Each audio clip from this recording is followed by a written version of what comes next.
오늘 고난주간 특별 새벽 기도의 마지막 시간입니다.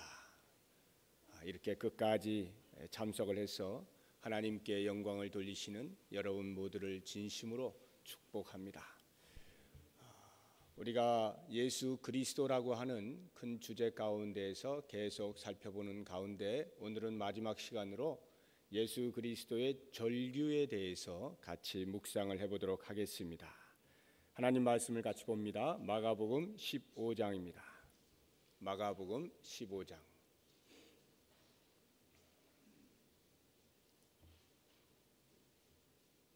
마가복음 15장 33절에서 41절까지 말씀입니다.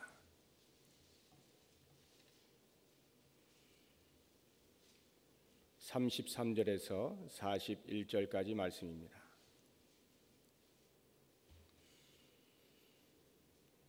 찾으셨으면 우리 다 같이 한 목소리로 읽겠습니다. 제6시가 되매 온 땅에 어둠이 임하여 제9시까지 계속하더니 제9시에 예수께서 크게 소리 지르시되 엘리 엘리 라마 사박다니 하시니 이를 번역하면 나의 하나님 어찌하여 나를 버리셨나이까 하는 뜻이라. 곁에 섰던 자 중 어떤 이들이 듣고 이르되 보라 엘리야를 부른다 하고 한 사람이 달려가서 해면에 신 포도주를 적시어 갈대에 꿰어 마시게 하고 이르되 가만두라 엘리야가 와서 그를 내려주나 보자 하더라. 예수께서 큰 소리를 지르시고 숨지시니라. 이에 성소 휘장이 위로부터 아래까지 찢어져 둘이 되니라. 예수를 향하여 섰던 백부장이 그렇게 숨지심을 보고 이르되 이 사람은 진실로 하나님의 아들이었도다 하더라. 멀리서 바라보는 여자들도 있었는데 그 중에 막달라 마리아와 또 작은 야고보와 요새의 어머니 마리아와 또 살로메가 있었으니 이들은 예수께서 갈릴리에 계실 때에 따르며 섬기던 자들이요 또 이 외에 예수와 함께 예루살렘에 올라온 여자들도 많이 있었더라. 아멘. 여기 33절에 나오고 있는 제6시 또는 9시라고 하는 것은 유대인들의 시간입니다. 이것을 로마인들의 시간, 즉 우리가 지금 쓰고 있는 시간으로 바꾸어서 보면 대략 6시간 정도를 더하면 됩니다. 제가 대략이라 이렇게 말씀을 드리는 이유는 유대인들의 시간은 해의 길이에 따라서 그 시간의 길이가 조금씩 다르기 때문에 그렇습니다. 유대인들이 시간을 정하는 것은 해가 뜨는 데서부터 해가 지는 데까지 그 시간을 12로 나누어서 각각을 1시간이라 이렇게 불렀습니다. 그러니까 해가 긴 여름 같은 경우에는 그 1시간의 간격이 좀 넓을 것이고 해가 짧은 겨울의 경우에는 그 간격이 좁아지겠죠. 이렇게 약간의 차이들이 있는 것에 비해서 로마인들의 시간은 정오에서부터 자정까지 그것을 12로 나누어서 각각 1시간으로 그리고 자정에서 다시 정오까지 12로 나누어서 그것을 1시간으로 이렇게 일정한 간격을 가지고 있습니다. 그러다 보니까 6시간을 더한다라고 할 때 그것이 대략일 수밖에 없는 것입니다. 아무튼 우리가 대략 6시간을 더하여서 계산한다고 할 때 예수님의 십자가상에서의 시간들은 이렇게 됩니다. 우선 십자가에 달리신 시점은 25절에 나옵니다. 거기 보시면 때가 제3시가 되어 십자가에 못 박으니라. 여기에 3시라고 하면 6을 더하면 로마 시간으로 아침 9시가 되는 것입니다. 그 9시부터 십자가에 달리셔서 정오인 낮 12시까지 십자가에 매어 달리신 채 사람들로부터 온갖 조롱과 멸시와 모욕을 당하시는 것입니다. 그러다가 정오쯤이 돼서 온 땅이 어두워지기 시작했습니다. 그리고는 그 어둠이 오후 3시경까지 계속된 것입니다.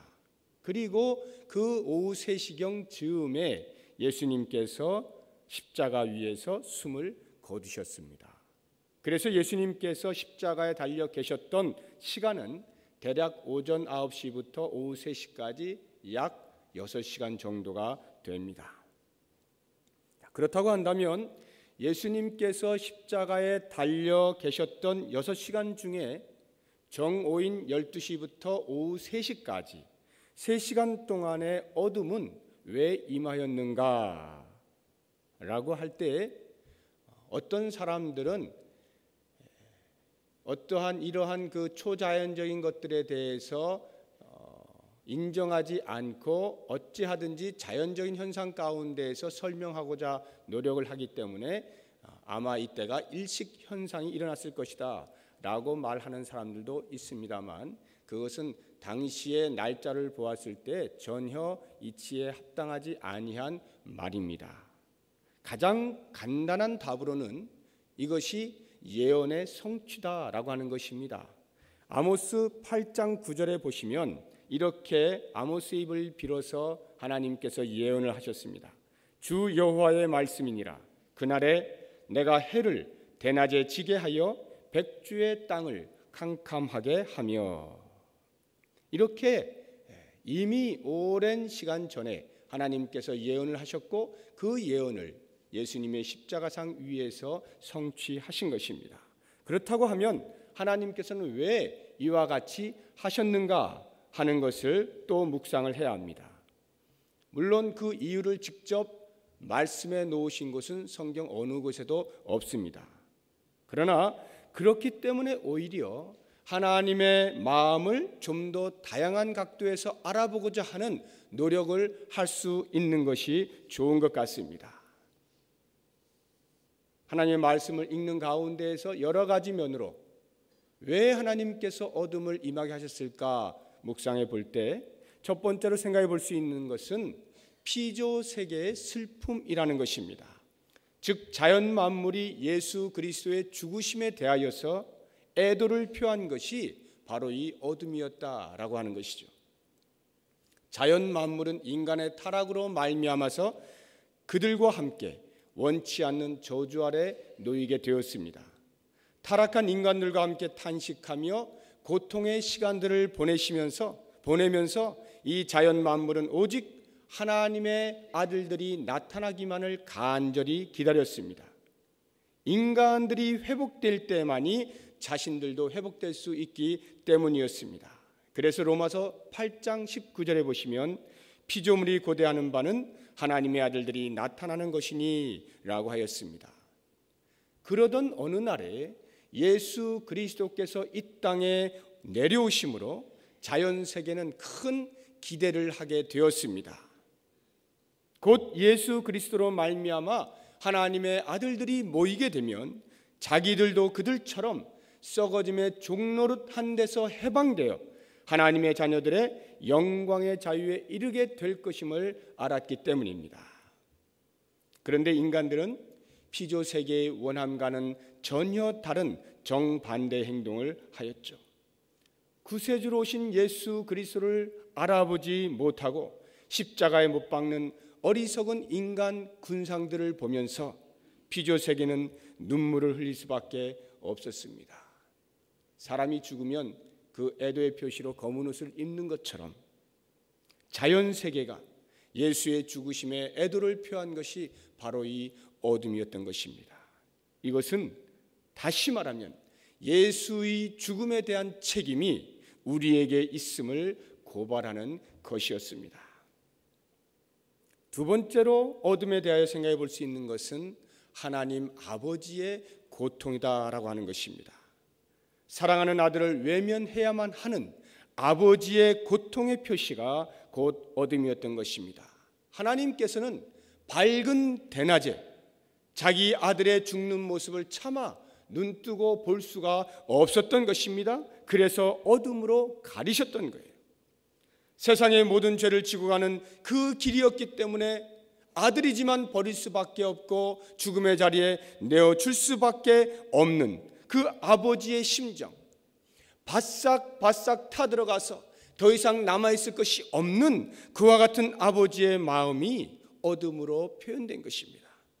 오죽하면 가장 귀한 아들이 벌레만도 못한 죄악의 노예들, 타락한 인간들에 의해서 모욕받는 것을 더 이상 눈 뜨고 볼 수 없어 그 어둠으로 가려주셨겠느냐 하는 것입니다. 이제 이 어둠과 관련하여서 마지막 세 번째로 우리가 생각해 볼 수 있는 것은 오늘 말씀의 제목인 예수 그리스도의 절규, 그 절규의 원인이 되는 그리스도의 고통입니다. 예수님께서 받으신 고통은 여러 측면으로 살펴볼 수가 있어요. 가장 먼저 볼 수 있는 것은 신체적인 고통입니다. 그러나 사실 예수님께서 받으신 이 신체적 고통의 크기가 어떠하냐라고 하는 것에 대해서 저는 아무런 할 말이 없습니다. 물론 의학적으로 연구되어진 여러 가지 이론적인 접근들에 의하면 나름대로 어느 정도 이해할 수 있겠다 싶긴 하지만 실제 제 몸으로 체휼할 수 없는 것이기 때문에 입은 있으나 할 말이 없게 되는 것입니다. 제가 어젯밤에 제자훈련 제자반하고 공부를 마치고 한 10시 좀 넘어서 제가 차가 없어서 어느 집사님 차를 타고 같이 이렇게 집으로 가는데 그 집사님이 저한테 위로를 해주시더라고요. 요즘 굉장히 피곤하시죠? 그래서 그 피곤이 싹 사라지는 것 같은 그런 생각이 들었는데 제가 그때 웃으면서 이렇게 이야기했어요. 요즘 예수님의 고통에 대하여 최소한 신체적인 고통에는 어느 정도 동참이 되는 것 같습니다. 제가 이렇게 웃으면서 말씀을 드렸어요. 실제로 이번 주에는 이 특별 새벽 기도회도 그렇습니다만 그 외에도 기타 여러 가지들이 이상하리 많지 하나님이 주시는 축복인지 동참해보라는 것인지 계속 이렇게 몰려 있어서 다른 그 무엇보다 수면이 절대적으로 지금 부족합니다. 제가 좀 얼굴이 이렇게 떠 있지 않습니까? 수면이 지금 많이 부족해요. 쉴 틈이 없어요. 그래서 제가 그렇게 이제 말을 하고 나서 집에 와서 오늘 말씀을 놓고 또 묵상을 쭉 이렇게 하는데 얼마나 부끄러워졌는지 제가 이제 농담으로 한 것이긴 합니다만 좀 우스꽝스럽게 이렇게 말을 한 것이긴 합니다만 농담으로나마 내가 어떻게 예수님의 그 당하신 고통에 비교하여 말을 할 수 있었을까라고 생각을 할 때 너무 부끄러워서 한동안 제가 마음에 큰 이 부담이 됐었어요. 제가 아무리 일주일 내내 잠을 한숨도 못 잤다 한들, 그래서 아무리 힘들다 한들 온 땅에는커녕 제 방에나마 어둠이 임했겠어요. 뭐 제 방까지도 안 가고 제가 앉아있는 그 책상 주변에나마 어둠이 임했겠습니까? 온 땅에 임한 어둠은 예수님이 당하신 육체적 고통의 크기가 어떠한지를 대변해주고 있는 거예요. 예수님의 고통은 그러한 신체적 고통으로 끝나지 않습니다. 오히려 정신적 고통이 더 심하죠. 이 또한 우리가 감히 상상할 수가 없습니다. 말씀 안에 나타나고 있는 것만 우리가 같이 한번 보겠습니다. 29절을 보십시오.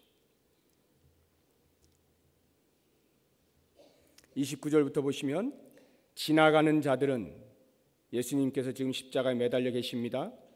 주변으로 지나가는 자들은 자기 머리를 흔들며 예수를 모욕하여 이르되 아하 성전을 헐고 사흘에 짓는다는 자여 내가 너를 구원하여 십자가에서 내려오라 하고 그와 같이 대제사장들도 서기관들과 함께 희롱하며 서로 말하되 그가 남은 구원하였으되 자기는 구원할 수 없도다. 이스라엘의 왕 그리스도가 지금 십자가에서 내려와 우리가 보고 믿게 할지어다 하며 함께 십자가에 못 박힌 자들도 예수를 욕하더라. 이 말씀 속에 담겨 있는 예수님이 당한 정신적인 고통이 느껴지십니까? 지금까지 예수님께서 이루어 놓으셨던 그 공생애의 귀한 3년 반이라고 하는 긴 세월의 사역들이 바로 이 한순간에 그들의 모욕으로 인하여서 헛것이었고 거짓이었다라고 판명이 되고 있지 않습니까? 내려올 능력이 없어서가 아니라 오히려 내려오고도 남는 능력을 가지신 분이기에 당하는 그 정신적 고통, 모멸감과 수치감은 참으로 견디기 힘든 고통인 것입니다. 12영도 더 되는 천군 천사가 예수님께서 말 한마디만 하면 곧바로 출동할 대기를 하고 있는 그러한 상황 가운데서 언제라도 마음만 먹으면 그 고통에서 벗어날 자유가 있는 자로서 당신이 하나님의 아들이심을 증명할 수 있는 가장 좋은 기회에 그것을 포기해야 하는 정신적 고통은 어둠이 아니고서는 도저히 표현할 길이 없었던 것입니다. 이와 같은 신체적인 고통과 정신적인 고통이 있었다 할지라도 이 모든 것보다 더한 심한 고통은 무엇보다도 하나님과 끊어지는 영적인 고통입니다. 영과 영으로 교통하던 그 아버지로부터 외면을 당해야만 하는 고통은 그 다른 어떠한 고통에 비할 바가 못됩니다. 예수님께서는 이 땅에 오실 때부터 단 한 번도 하나님 아버지와 교제가 단절된 적이 없어요. 언제나 아버지와 함께 했고 언제나 아버지의 뜻을 헤아려서 그 뜻을 행하였고 언제나 아버지와 하나 되는 경험을 하면서 살아왔습니다.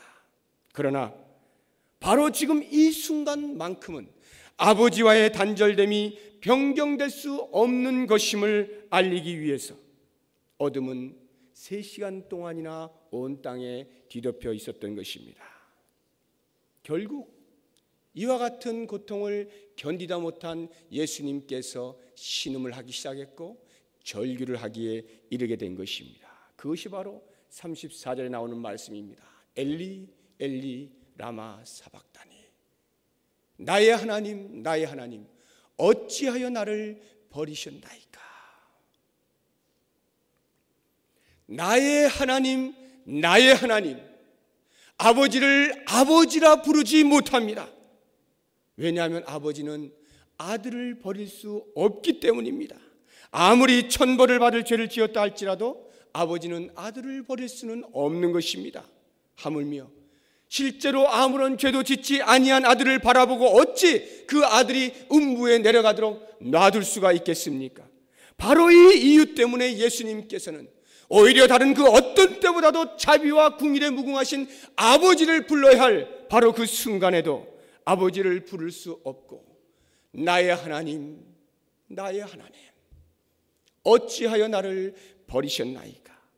오직 심판자로서의 하나님께만 자신의 몸에 짊어진 온 인류의 죄에 대한 처분을 맡길 수밖에 없었던 것입니다. 그러니 어찌 신음하지 않을 수가 있고 어찌 절규하지 않을 수가 있겠습니까? 버림받는 것이 너무나 확실했기 때문에. 그렇다면 예수님의 절규의 원인이 된 이 고통들은 과연 어디에서 온 것일까요? 왜 예수님께서 십자가에 달리셔야만 했고 왜 하나님께서 자기 아들을 죄인으로 여겨 음부에 내려가도록 하셔야만 했습니까? 온 인류의 죄, 우리의 죄, 바로 나의 죄 때문에 예수님께서는 그 십자가의 모든 고통을 당하셔야만 했던 것입니다. 그렇다고 한다면 예수님의 십자가 상에서의 그 절규는 바로 우리의 절규여야 했고 바로 나의 절규여야만 했습니다. 그러나 예수님께서 이 절규를 하실 때 정작 절규해야 했던 인간들은 왜 절규해야 하는지조차도 모르고 있었습니다. 21절 이하를 보십시오. 예수님께서 갈보리산 골고다 언덕까지 십자가를 지고 가실 때 그 고문받은 육체가 너무너무 연약해서 십자가의 무게를 감당할 수 없게 되자 구레네 사람 시몬에게 대신 지고 가도록 합니다. 마가복음에는 기록되어 있지 않습니다만 누가복음 23장 27절에 보면 이렇게 기록되어 있습니다. 또 백성과 및 그를 위하여 가슴을 치며 슬피 우는 여자의 큰 무리가 따라오는지라. 평소 예수님을 흠모하고 따르던 수많은 여인들이 대거 이 행렬에 참여했다는 것이고, 그렇게 참여하면서 스승을 잃는 슬픔에 견딜 수 없어서 가슴을 치며 슬피 울면서 따라갔던 것입니다. 그때의 예수님께서 이 여인들을 향하여 돌이켜 그들에게 말씀을 하십니다. 예루살렘의 딸들아, 나를 위하여 울지 말고 너희와 너희 자녀를 위하여 울라. 예루살렘의 딸들아, 나를 위하여 울지 말고 너희와 너희 자녀를 위하여 울라. 무슨 말씀입니까? 지금 예수님을 따르던 이 신실한 여인들조차 예수님께서 왜 십자가에 돌아가셔야 하는지 정확히 그 이유를 몰랐다는 말입니다.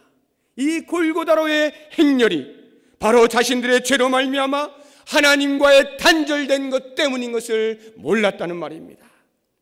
그것 때문에 울어야 하고 그것 때문에 절규해야만 했는데, 엉뚱하게도 이 여인들은 나의 선하신 스승님께서 억울하게 죽어야 한다는 것 때문에, 이제 더 이상 자기들과 함께 할 수 없다는 슬픔 때문에 울고 있으니 예수님의 심정이 어떠하셨겠느냐라고 하는 것입니다. 사랑하는 여러분, 이 고난주간 한 주간을 어떻게 지내셨습니까? 바로 지금 이 시간에 예수님의 절규하시는 그 음성이, 그 괴성이 들리십니까? 과연 나는 그리스도와 동일한 절규를 하고 있습니까? 만약 그와 같은 울부짖음이 내게 있다고 한다면 나는 무엇 때문에 울고 있습니까? 혹시라도 나의 욕망을 채우기 위해 울부짖고 있지는 않습니까? 혹시 나는 내가 갖고 있지 못한 것 때문에 눈물에 겨워 울고 있지는 않습니까? 혹시 나는 아직도 해결되지 아니한 그 무엇을 해결하고 싶어서 그렇게 부르짖고 있지는 않습니까? 과연 나는 나의 죄로 말미암아 터져나오는 탄식의 신음소리와 절규가 있습니까? 내 몸에 붙어있는 이 죄악의 덩어리들을 끊어내기 위한 끊임없는 절규가 있습니까? 바로 이 예수 그리스도의 절규가 나의 절규가 될 때 비로소 우리는 죄에 대하여 죽고 의에 대하여 산 자가 되는 것입니다. 십자가의 형벌을 받아야 했던 사람은 예수님이 아니라 바로 우리였습니다. 십자가상에서의 예수님의 절규는 바로 우리가 받아야 할 그 형벌의 크기가 어떠함을 알려주는 것이었습니다. 우리의 죄악의 어두움을 걷어내시기 위해서 예수님은 그 자리를 이를 악물고 견디어내야만 했던 것입니다. 얼마나 그 고통이 컸으면 예수님께서는 다시 소리를 지르시고 나서야 그 영혼이 떠나가게 된 것입니다. 이제 우리는 이 고난주간을 지나면서 고난주간 때만이 아니라 우리의 일상의 삶에서 끊임없이 우리가 저지르는 죄악의 심각성을 볼 수 있어야 합니다. 그리고 그 죄악 덩어리로 뭉쳐져 있는 내 자아를 발견하면서 그 죄악에 대한 처절한 절규를 할 수 있어야 합니다. 비록 우리 주님께서 십자가상에서 우리의 모든 과거와 현재와 미래의 죄악들을 다 해결해 주셨다 할지라도 오늘 이 시간 내가 짓고 있는 범죄하는 모습에 대하여 나는 그리스도의 십자가의 절규를 다시 한번 묵상하면서 내 입에 그 절규를 담아 뿜어내야 합니다. 그리고 내 모든 죄악의 덩어리를 끊어내는 그 작업을 통해서 우리 주님께서 죄 없으신 자로 죄 있는 자를 위하여 돌아가신 그 가치를 손상시키지 아니하고 거룩의 삶을 향하여 날마다 한 걸음 한 걸음 나아가 거룩한 하나님의 나라에 걸맞은 백성으로의 삶을 살아가야 하는 것입니다. 고난주간 한 주간 내내 주예전에 나오신 여러분들, 하나님께서 여러분들을 향하신 그 놀라운 은혜들을 시간마다 체험한 줄로 믿습니다. 이제 이 마지막 시간에 우리가 마음을 모아서 주 앞에 기도할 때, 주님 너무나 감사합니다. 내 썩어질 육체, 죄악으로 인하여 음부에 내려갈 수밖에 없었던 내 영혼을 살리시기 위하여 그 처절한 절규의 시간이었던 십자가를 견뎌내신 것, 그 십자가를 묵묵히 져주신 것 진심으로 감사합니다. 감사의 기도를 함께 드리시고 한 걸음 더 나아가서 그와 같은 십자가의 절규가 나의 것이 되어서 내 몫에 태인 날마다의 십자가를 기꺼이 지고 나아가기로 다짐하고 결단하는 그러한 기도를 우리 다 같이 통성으로 드리겠습니다.